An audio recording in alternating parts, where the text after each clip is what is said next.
Olá, estudante! Hoje a gente vai ter uma aula de física. Meu nome é Mário Victor e vou falar para vocês um conteúdo que cai bastante no Enem. Todo ano, recorrentemente, tem algumas questões envolvendo lei de Ohm, perfeito? A lei de Ohm, ela faz parte do princípio fundamental quando a gente for trabalhar com circuitos elétricos. E o que consiste o circuito elétrico? O circuito elétrico, ele faz parte do nosso dia a dia quando a gente vai tratar de resistores. Aqui a gente tem um exemplo, por exemplo, de uma lâmpada. Essa lâmpada, ela pode ser outros materiais domésticos que a gente constantemente utiliza, como ferro de passar, aquecedor de chuveiro. Todos eles têm uma resistência presente. Resistência essa que causa o efeito Joule. O efeito Joule seria justamente a transformação de uma energia elétrica em uma energia térmica. Essa energia, ela converte eletricidade em calor. Um exemplo de efeito Joule.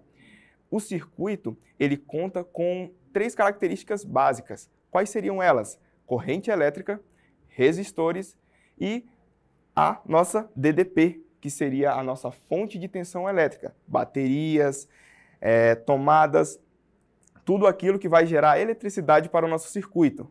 Nessa segunda imagem, a gente vê uma representação esquemática, que é como a gente vai ver nas questões do Enem. Essas questões, elas vão se apresentar dessa forma, muitas vezes, para que a gente entenda um pouco da teoria. E como o Enem cobra bastante a prática diária e o que vem no nosso cotidiano, ele pode apresentar baterias. A gente vê esses exemplos constantemente. Agora vamos entender um pouco algumas outras aplicações diárias, como televisão, painéis solares como fontes geradoras de eletricidade e também redes elétricas. As redes elétricas são justamente aquela corrente elétrica que passa, que gera uma tensão e chega a eletricidade para a nossa casa. Corrente elétrica, o que seria a corrente elétrica? A corrente elétrica é um fluxo ordenado de cargas elétricas. Essas cargas, elas são denotadas como aqueles pequenos elétrons que vão correndo dentro de um fio que geram a eletricidade. A gente vê constantemente na física quando a gente vai falar de energia cinética. A energia cinética dá-se pela energia do movimento.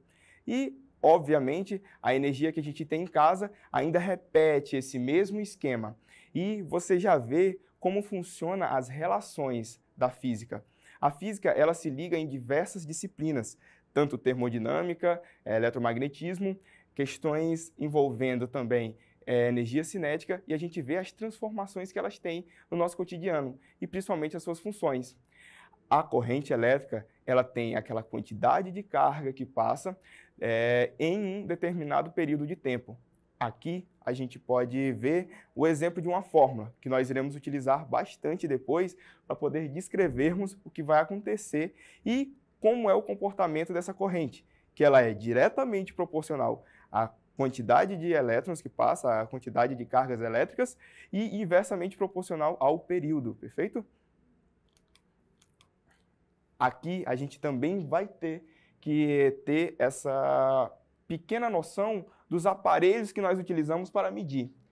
É notório que, ao decorrer da nossa vida, a gente precise sempre ter uma trena para que a gente meça, por exemplo, comprimento, que a gente também tem o termômetro para medir a nossa temperatura, e na eletricidade não vai ser algo diferente.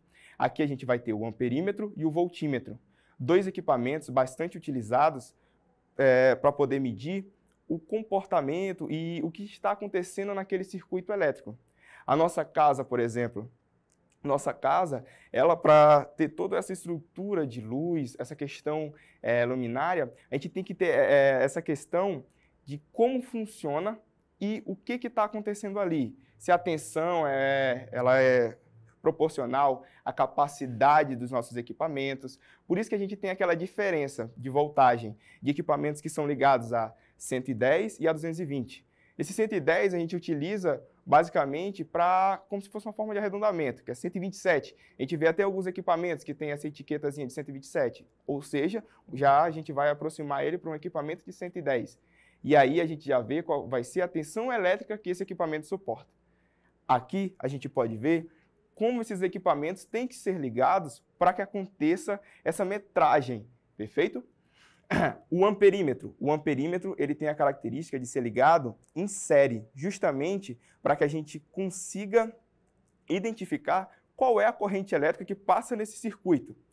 O voltímetro tem que ser ligado em paralelo. A característica que a gente vai destacar é o amperímetro, como vocês podem ver nessa imagem, ele está ligado em série, perfeito? O voltímetro, ele está ligado em paralelo. Pessoal, é bastante importante lembrar desses conceitos. A gente vai utilizar ele com bastante frequência.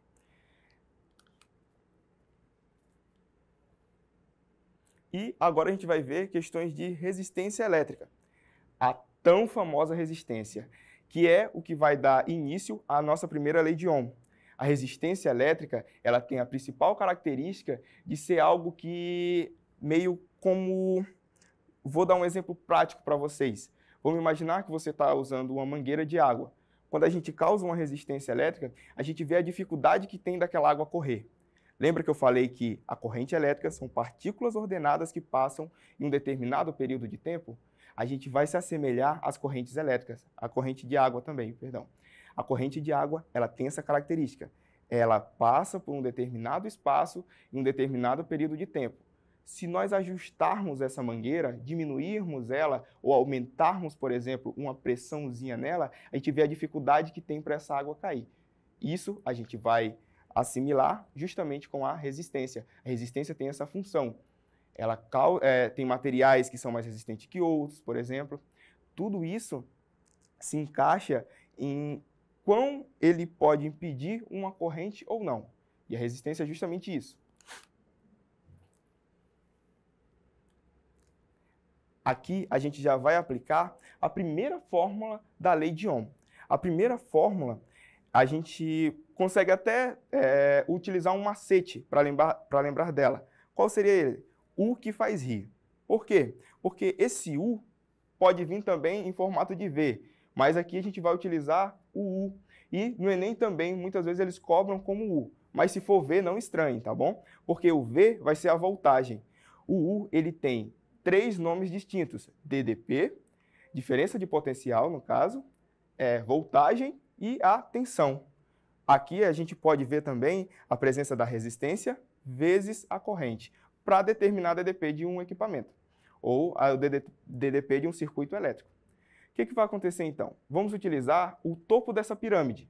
No topo dessa pirâmide, a gente vê justamente o U, e embaixo a gente vê o R do lado do I. Esse R do lado do I, a gente vai utilizar eles como se fosse justamente um caso de multiplicação.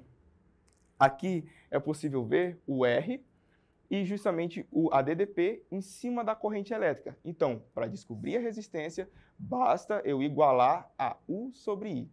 E o I, como é que vai funcionar? Da mesma forma, pessoal. A gente vai colocar o I igual a U sobre R. Agora, a gente já vai entrar em algumas questões relacionadas à segunda lei de Ohm. Qual seria essa segunda lei de Ohm? Na segunda lei de Ohm, a gente já vai mostrar como funciona a questão da resistência. Que a resistência ela é diretamente proporcional ao quê? Ao material que nós estamos utilizando e ao comprimento dele. Ou seja, quanto maior for o resistor, maior vai ser a sua resistência. Quanto maior for o fio, por exemplo, o fio condutor, maior vai ser a sua resistência, pessoal.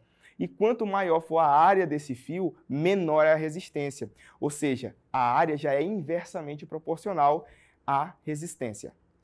Aqui a gente consegue ver, por exemplo, que R é resistência, L comprimento do fio, perfeito, e a área a gente vai denotar com a letra A.